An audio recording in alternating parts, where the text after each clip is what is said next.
If 10% buy, 90% don't like you. 90% say, that guy's a super salesman. He's just he just loves himself too much. He's hard selling. I don't like that. 90% have to justify why they didn't do it. If you make someone an offer, they can turn you down. But if you want to get married, you got to propose. Maybe they'll say no.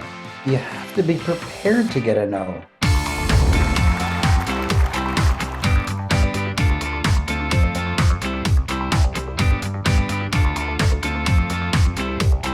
Hi, this is Nicky Ballou, and I'm here with my dear friend and mentor, Raymond, and we're talking about busting up some myths about selling.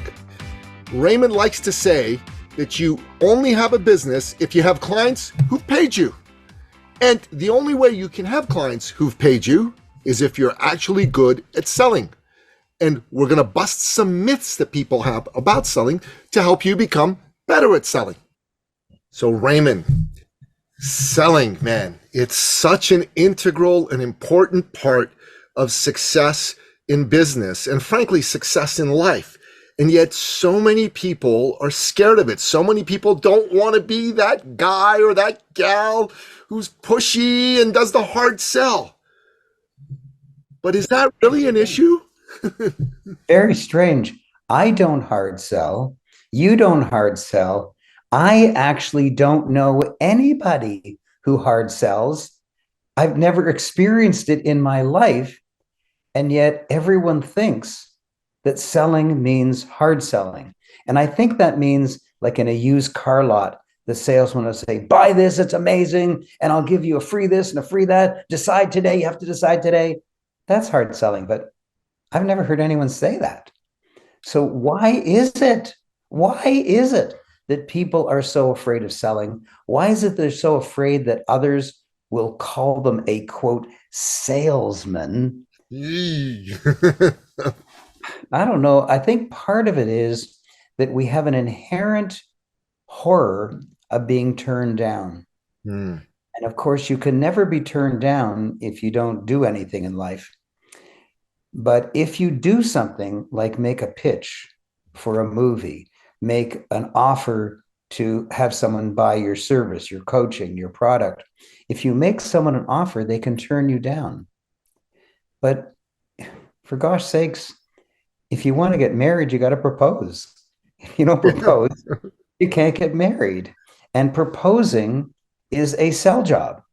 You're on your knee, you've opened your jewelry box, and you say, please marry me. And you know that she could say no.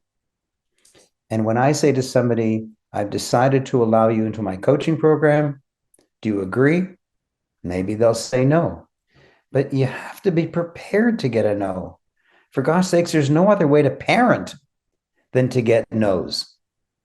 You've got two boys. They were probably pretty boisterous at a younger age. And you probably said to them, don't you come to the dinner table unless you've washed your hands. You probably said it 100 times to each of them. And they still said no sometimes. Yeah. It's so true. You know, this whole thing of hard sell, I agree with you. I don't hard sell, you don't hard sell. And I can't even remember the last time someone tried to hard sell me. It's something that we don't run into, yet it's a myth that's pervasive in our culture. When you mention the word sales, most people have an instinctive recoiling reaction to it. Like, oh, no. I don't want to be in sales. I don't want to be that pushy person. And I'm not like that. And I'm not here to sell you. I'm not here to, have you ever heard people come and say to you, Raymond, I'm not here to sell you. I'm not here to sell you. I'm like, but why? If I tell you I have a problem, you should be here to sell me. You know what I mean? You should be here to sell me. If I come to you and I say, Raymond, I have a problem. And the problem is that the last few times I've been on stage, I stunk the place out. No one was interested in coming and enrolling in any of my programs. Raymond, how do I fix this problem? It's an invitation for you to sell me on a solution. If you came to me and you said, Nicky, I'll tell you a few things, but I'm not here to sell you, I'd think it was strange. Yes. And it's very strange if someone says they have a problem and you actually have the solution to their problem. It's very strange if you don't tell them your solution. It's almost malpractice if you think about it, That's right. because look, if you don't give the solution to the person who needs it, they're going to continue to suffer. It's like Yes. if you go into a doctor's office, right? And you've got an injured arm, you got a broken arm, you got a cut arm or whatever, and the doctor all of a sudden gets super shy about treating you. Well, I don't want you to think I'm pushing my treatment on you. Oh, damn it, my arm hurts. Fix it right away.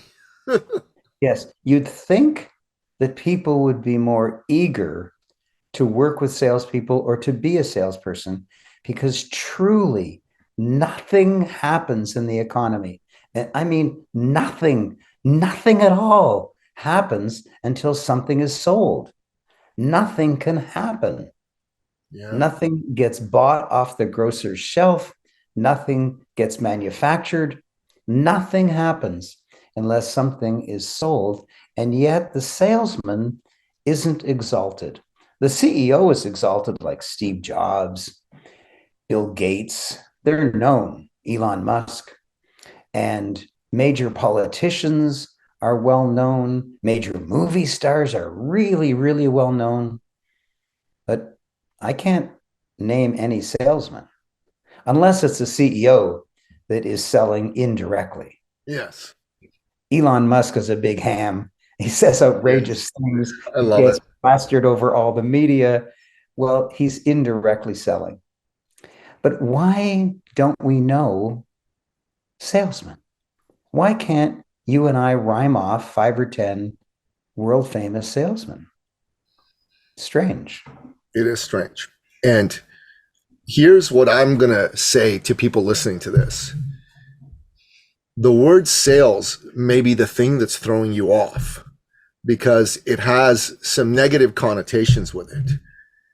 If sales is getting in the way of you wrapping your head around doing something good for people, reframe it from selling to serving. Ah, Be a serveman or serve woman. a servant. It's a new word. It's a new word. Yeah. And if you think about it, anyone who is like you or like me or like all the wonderful people we know who are in business who sell, they first and foremost care about the people that they're selling to, that they're serving. They want to see their lives improve. They want to see their suffering disappear. I mean, imagine, Raymond, if you had a client who came to you and said, I'm about to lose everything. My wife is about to leave me. My business is about to go in the toilet. I need your help. And you sat with this person and you created a plan for them through your coaching, and you put them in one of your programs that helped them get a whole bunch of sales so their business got saved. And then the financial pressure went away. So the person's marriage improves because money is one of the biggest reasons, if not the biggest reason marriages fail, from financial pressure. You saved this person's life, literally saved this person's life. This man would tell you, thank you, Raymond. Thank you, thank you, thank you, thank you. You served him, and yet you also sold him. So Yes. it's an act of love. To me, selling done honorably and correctly is an act of service, and it's an act of love and caring. Now I'm going to generalize, and please remember that all generalizations aren't true. But I think the two categories of people who are afraid to be thought of as a salesperson are professionals, doctors, lawyers, accountants, or employees. And please, I want you to understand something. I am absolutely not putting down employees. Tesla would close its doors if all 50,000 employees walked out. Yep. Walmart would close its doors. Costco would close its doors. Every single company would end business that day if all the employees left. I have 9 amazing staff members who've been with me for 10 to 30 years. But they're used to doing really good work for me and getting a paycheck every other Friday. They're used to it and they deserve it. They do great work for me. and I support them and their family. But they don't have to sell. And professionals don't like selling. They think of themselves as above it. They don't mind if a person comes in and says to the lawyer, "Can I just explain what my situation is? And then if you could take my case, fine." And the lawyer thinks that they're just chatting for a while, and then the person does actually become a client. But the lawyer doesn't think he's selling. Accountants don't like to sell. And so I think those are two giant categories: employees, which is half of North America, and professionals, which might be, I don't know, 10%. And so maybe 60%, I'm just guessing, of all people in North America don't sell or think it's not evil, but incorrect or pushy. They just say pushy. They don't even know what the heck it means. Do you know what? They don't even know what pushy means. They just say it because everyone will agree with them. Oh, yeah, no one wants to be pushy. No, no. It's very true. And the truth is that when people have this mentality about selling, this is what gets in the way of success. You have a wonderful phrase, which I've heard you use, and I love it. I use it sometimes. It's called the sales prevention department in a business. Yes. Right? I love it. These people sometimes, not all of them, again, generalization, they're in the sales prevention department because they're not willing to reframe that word and turn it into what it truly is, which is an act of service. One of the things that I do with a lot of my clients and a lot of the people who listen to my podcasts and on the podcast that I'm a guest on is I talk about selling from the heart and talk about reframing the word sales into service, reframing the concept of selling to somebody into serving somebody. Yes. Because that takes the attention off you. I think part of the reason people get weirded out about sales is because they make it about them. What are they going to think of me if they think I'm trying to sell them? Are they going to like me, or are they going to dislike me? Are they going to think I'm one of those pushy people? Are they going to write bad things about me on social media? Are they going to ghost me and never call me or text me again? But when they think about serving, the attention's not on them. The attention's all on the other person. The thoughts that go through their head is, wow, this person really is going through a tough time. And I can help them. God has blessed me with the ability to be of service to this person. I'm going to help them. I'm going to make their life better. They're not going to suffer anymore. I'm going to get brownie points that are going to help me get into heaven. And I think that's the difference. You know, many years ago, I've been on stage 41 years, May of 1983. Wow. Many years ago, I got a complaint. There was no social media back then, but I got a complaint by mail or something. And I called a colleague of mine and I said, I, I guess I sold too much at the previous workshop because I got this letter accusing me of selling too much. And it hurts me. I don't like it. And my friend said to me, you have to sell so much that you start getting complaints. Otherwise, you're not selling enough. Maybe instead of selling 3 products, I sold 4 products, and that put the guy over the edge, and he wrote me a letter, you're a bad person. And it turned it around, as you say, reframed it.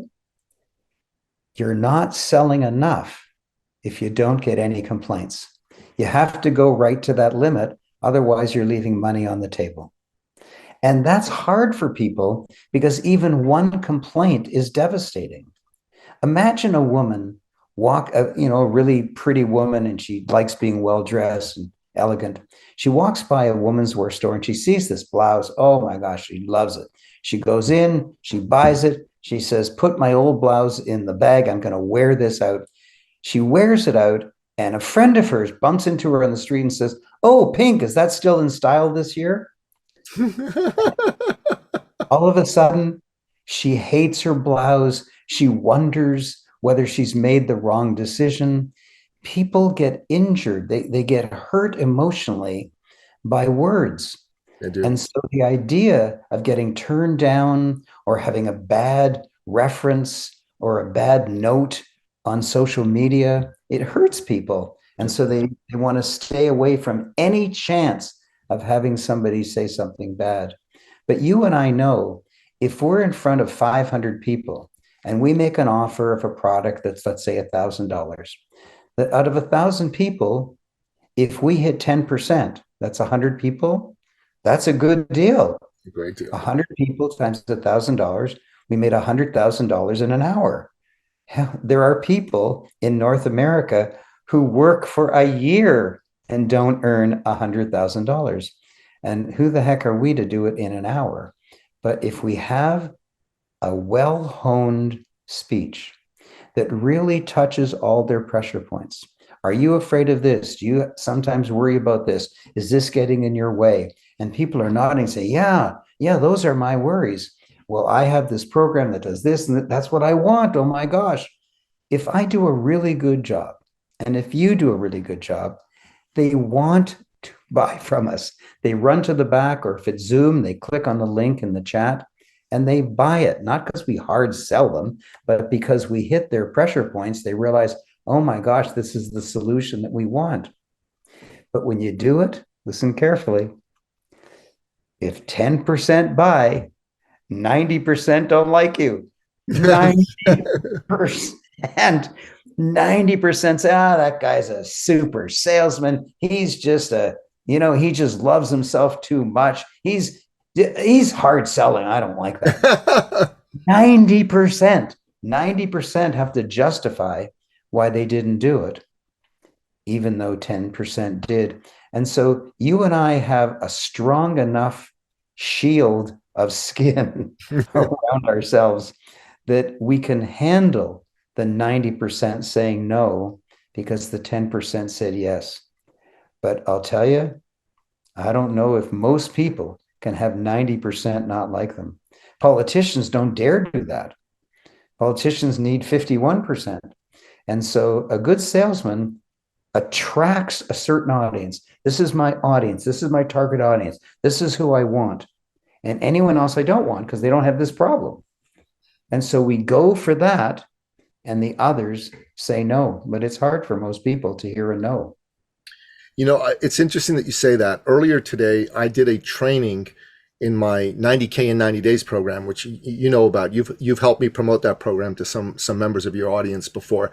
And in fact, it was a couple of people that came to me from you that we were having a chat about on the training today. And I asked them, what is it about sales that has you recoil? And I said, there's just 3 reasons. So we talked about the 3 reasons. And one of them was, you don't want to be one of those people. And almost everybody raised their hand. Yeah, I don't want to be one of those people. Right. Okay.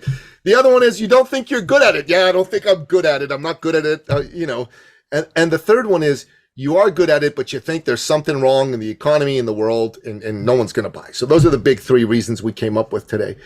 And I said, let's tackle the first one, because that seems to be the one almost everybody has. I don't want to be one of those people. And then I stared into the camera in Zoom to look them in the eye, and I said, and I named one of them by name. She's a lovely lady that you and I both know.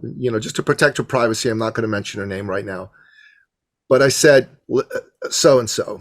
I'll call her Julie, just for the sake of this. I said, Julie, I'm going to ask you this question, and I want you to look me in the eye, and I want you to answer me with all your heart and all your honesty. Can you do this? She said, absolutely. I said, are you one of those people? Are you someone who sells people something they don't need and you push them to buy whether or not it makes a difference? Have you ever been one of those people? Tell me the truth. And she said, no, I'm not one of those people. I've never been one of those people. And so, Raymond, I went around the room. There were like 14 people in the room, in the Zoom room. And I asked every one of them, are you one of those people? Have you ever been one of those people? Have you ever pushed someone to buy something that they shouldn't have bought? And they all just like, cross my heart and hope to die. No, I've never been that. So I said, you're sure? You're 100% sure? I'm sure. Never been that. I said, then I'm giving you permission to, whenever that conversation comes up, to immediately tell yourself and tell that person, but I'm not one of those people. And believe it congruently. Raymond, Julie, who's a very sweet, shy, self-effacing person, she lit up. She just lit up. She said, oh my God, I'm not one of those people. Like she was like that. And so, Raymond, it gets better. You're gonna love this. You're gonna love this. So then we went through and we said, can you all promise me you're not one of those people and you will never be one of those people? Yes, yes, I promise you I'm not one of those people. I'll never be one of those people. And Raymond, here's what I did next. I said, I want you to sit down and remember a time where you really helped someone and they called you and thanked you and they told you emotionally what it meant to them. And I want you to write it out. So everyone wrote it out, and I put them in rooms and I had them share it with each other. They wouldn't leave the rooms, like they were just getting into it so much. And then they came out, they're all like, they're all like excited. They went down. And I said, okay, here's what you're going to do. And they said, what am I going to do? He said, you're all going to put yourselves on mute. You're going to pull out your phone. You're going to call somebody. You're going to make a sales appointment. And they're like, oh my God, are you kidding? I go, don't you love me? Don't you love Mickey Ballou? He's funny. He's going to get you on. So Raymond, the shyest person in the room, Julie, picked up the phone, as did everybody else. And for 10 minutes, they made calls. About half of them got a hold of people. Half of them didn't. But Julie got a hold of somebody. And Raymond, she's so shy. She's always asking for permission. She was not. She said, Mickey, I can't believe it. I called this organization and I told them, I really want to help you guys with this. And are you guys dealing with this? And they said, yes. I said, can I come and meet you and talk about how to help you? And they said, yes. And I have a meeting on Sunday. And I was like, oh my God, that's so amazing.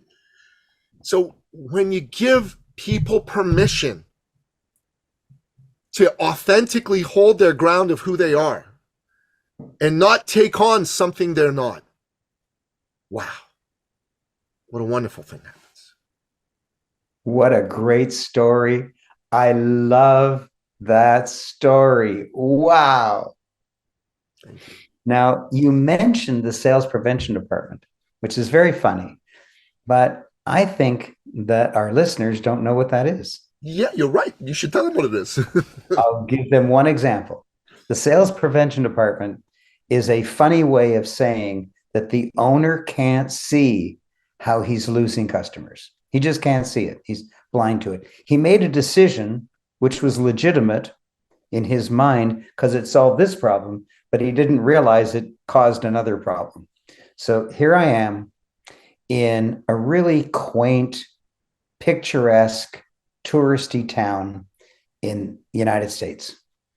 And I'm walking down the street. It's mid-afternoon. The sun is hot. And all the stores are filled with people. They're all buying. We're all tourists. We feel good. We're going to buy. And I look across the street and I see a store that's sidewalk to eaves and store to store, a giant glass front. And there's a huge neon sign that says Gems. And I take my wallet out and I say to myself, I'm buying something. I'm either buying a 6-foot-tall geode that weighs a half a ton, or I'm going to buy a little necklace or something. I don't know, but I'm buying something. I feel good. There's very little traffic. So I'm walking across the street, and halfway across the street, I stop dead in my tracks in the middle of the street because there's a sign that says closed. It's the middle of the day. How can it be closed? And I looked in, and truly there was nobody inside. I couldn't figure it out. So I walked closer and closer. I got up on the sidewalk and I realized something. There was a glass door. And when the shopkeeper left the night before, he turned the sign, the sign that says open and closed? Well, he turned it so that it said closed, obviously. And then he went home. Then he came in the morning, unlocked the door, opened it by a few inches, put his hand inside and turned it so that it said open. Now, here's what you have to think about. Then he opened the door 180 degrees and kicked a rock there. So the closed sign was showing. Do you get it? I get it. I walk into the store and I said, sir, all the other stores across the street, they're all full, but yours is absolutely empty. He said, oh yeah, we're slow Tuesday afternoons. I said, that's not it, sir, because none of the other stores are slow today, Tuesday afternoon. I said, I'm a coach, but I'm not going to charge you anything. I just want to tell you why you're losing all this business. So he reluctantly comes out to the sidewalk and he stands on the curb. I stand in the middle of the sidewalk. So on the right of me is him, and on the left of me is the closed sign. And I look at him and I smash the closed sign. I said, look, it says closed. It says closed. And I look at him and there's no reaction. I said, sir, it says closed. And he said to me, I wish this weren't true. He looked at me and he said, you don't understand, sir. That's on the inside.